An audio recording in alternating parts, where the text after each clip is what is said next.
the real cost of starting late, and how you still win anyway. You are 31 years old and doing a calculation you should have done a long time ago. It is not a comfortable calculation because it does not just involve money, it involves time, decisions, and opportunities that cannot be recovered. You are realizing that financial awareness often arrives after financial consequences have already taken place. The numbers sit in front of you like evidence in a case you are trying to understand. Every missed investment, every unused account, every year you delayed action now feels like it has a price attached. And that price is not just financial, it is emotional weight that comes with understanding, compounding too late. You are not broke in the traditional sense, but you are also not where you expected to be. There is money earned in your past, but very little of it was converted into anything that grows on its own. And now you are facing the reality that money without structure does not build anything. This is the moment most people avoid thinking about, because once you see the pattern clearly, you cannot unsee it. And the pattern is simple. Time matters more than intention when it comes to money growth. The years that didn't compound, you earned income, you spent income, and very little of it was directed toward long-term growth. Nothing catastrophic happened, which is exactly why nothing meaningful accumulated. Rent, food, travel, convenience, subscriptions, small upgrades, and lifestyle choices that felt reasonable at the time all absorbed your income. None of them felt like financial mistakes individually, but together they created stagnation. There was no single failure point you can point to. There was only consistency in spending without structure, which is harder to recognize as a problem. Because when nothing breaks, you assume nothing is wrong. But compounding does not reward absence of mistakes. It rewards presence of early action. And that is where the gap formed, quietly and consistently over time. The moment reality starts to feel heavy at 31, financial time feels different than it did at 22. The future is no longer an abstract concept. It feels closer, more real, and more connected to present decisions. Retirement is no longer someday far away. It is now a timeline you can actually map. You also start noticing how fragile financial comfort can be when income stops. That awareness changes how you interpret your own situation. There is a shift that happens quietly where avoidance becomes harder than awareness. You no longer can ignore the direction your finances are moving because you can now see the destination. And that visibility creates urgency because it finally forces action instead of delay. Starting point. Honest inventory. The first real step is not improvement. It is clarity. You cannot fix what you have not measured accurately. So you sit down and look at everything without filtering or estimating. Not as you wish they were, not as they used to be, but as they exist right now. That moment is usually uncomfortable. You may discover small savings, forgotten accounts, or minor debts that you ignored. You may also discover that your financial system is more scattered than you thought. But clarity is more valuable than comfort at this stage, because once the truth is visible, decisions become easier. You stop guessing and start responding. Building the first structure, the first step forward, is not dramatic.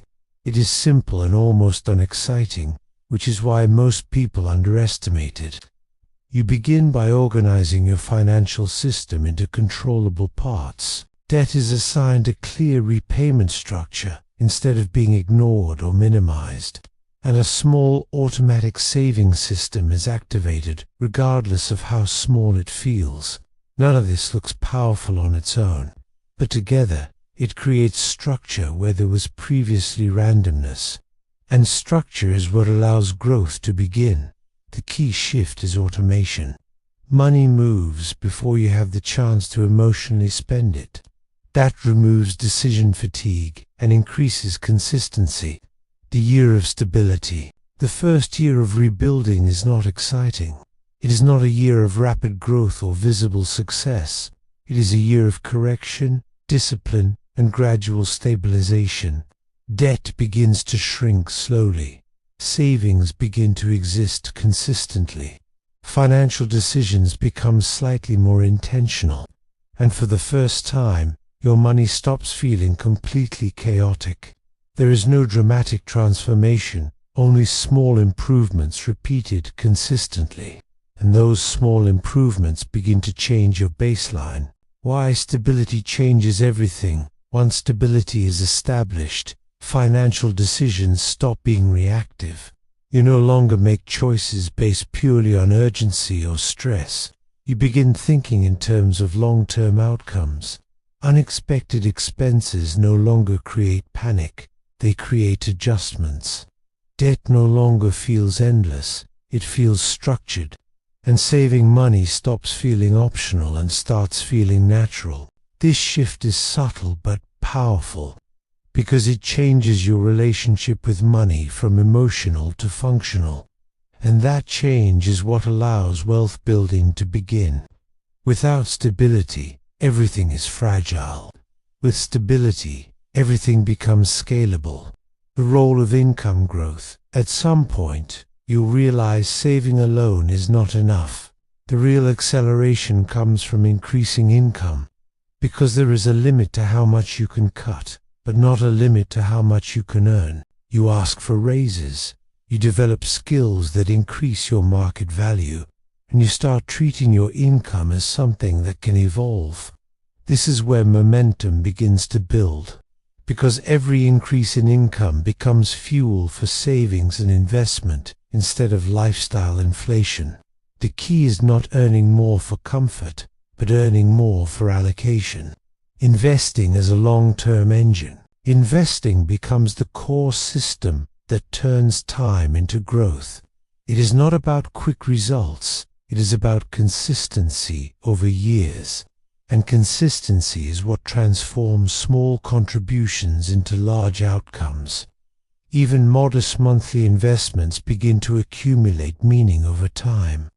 Not because the amounts are large, but because they are continuous. And continuity is what activates compounding. At first, the progress feels slow, but over years, it begins to accelerate naturally, because money starts working alongside you instead of only coming from you. This is where financial independence begins to form in reality, not theory. The lifestyle drift trap. As income increases, lifestyle naturally tries to expand with it. Slightly better housing, slightly better cars, slightly more convenience.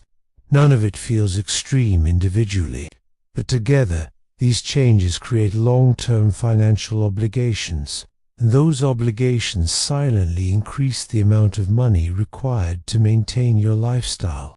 This is how people accidentally become locked into high-cost living, not through one decision, but through many small upgrades over time. Awareness of this pattern allows you to interrupt it. An interruption is what preserves financial freedom. The power of simple rules. The most effective financial systems are not complex.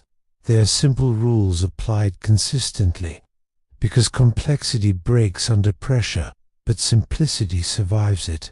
Rules around saving, investing, and spending create boundaries that protect you from emotional decisions. And those boundaries are what keep long-term goals intact. You do not need perfect strategies. You need consistent systems that you do not break when life becomes uncertain. Wealth is rarely built through innovation. It is built through repetition. The final shift in thinking. At some point, money stops being about recovery and starts being about direction. You are no longer trying to fix the past, you are trying to shape the future. Regret still exists, but it no longer controls decisions. Instead, it becomes information. Something that explains where you are, not where you must stay. You realize that starting late is not a permanent disadvantage. It is a different path, that requires different intensity, and that intensity, when sustained, can still lead somewhere meaningful. Closing thought, the truth is simple, but often ignored. You cannot change when you started, but you can absolutely change what happens next. Time is not equal, but action still matters more than delay. Every financial system begins with one decision to stop ignoring reality. And once that decision is made, momentum becomes possible again. You are not competing with your past, you are building from your present, and that is still enough to change your future.